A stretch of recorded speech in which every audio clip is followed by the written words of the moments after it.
మిత్రులారా మన భారతీయ మహిళలు మరొకసారి చరిత్ర సృష్టించారు. ఇక్కడ నాకు ఒక మాట అనేదానికి బాధాకరంగా ఉన్నది. ఎందుకంటే అంద మహిళలు ఈ ఘనత అయితే సాధించినారన్నమాట. వాళ్ళని అందులో అనడానికి నాకైతే మనసు ఒప్పడంలే. ఎందుకంటే అన్నీ సక్రంగా ఉండి కూడా ఏమీ పీకలేక ఇంట్లో వాళ్ళ మీద ఆధారపడతా, చెప్పాలంటే ఇంట్లో వాళ్ళు కూడా బరువు అయిపోయి దేశానికి ధర్మానికి ఏ మాత్రం కూడా పనికిరాని సన్నాసులు మన దేశంలో లక్షల మంది కాదు, చెప్పాలంటే కోట్ల మంది ఉన్నారు. అలాంటిది ఈ మాతృమూర్తులకి కళ్ళు లేకపోయినా కూడా మన దేశ పతాకాన్ని ప్రపంచ పటంలో నిలబెట్టారు. సరే, విషయానికి వస్తే మన భారతీయ మహిళల అందుల క్రికెట్ జట్టు చరిత్ర సృష్టించింది.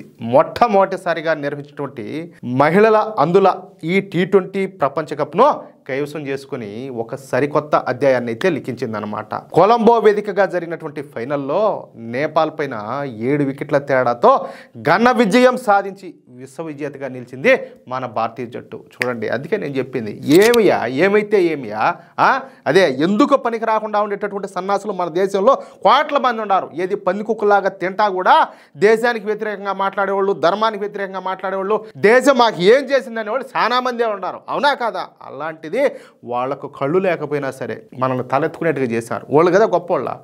టోర్నమెంట్ అశాంతం కూడా అద్భుత ప్రదర్శన కనబరిచినటువంటి మన భారతీయ మహిళల జట్టు ఒక్క మ్యాచ్ కూడా ఓడిపోకుండా అజేయంగా టైటిల్ని అయితే ముద్దాడిందనమాట. నవంబర్ 11వ తేదీన ఢిల్లీలో ప్రారంభమైనటువంటి ఈ టోర్నీలో భారత్, నేపాల్, పాకిస్తాన్, ఆస్ట్రేలియా, శ్రీలంక, అమెరికా జట్లు పాల్గొన్నాయి. సెమీఫైనల్లో ఆస్ట్రేలియా పైన ఏకంగా 9 వికెట్ల తేడాతో గెలిచి మన భారత జట్టు అయితే ఫైనల్కి చేరింది.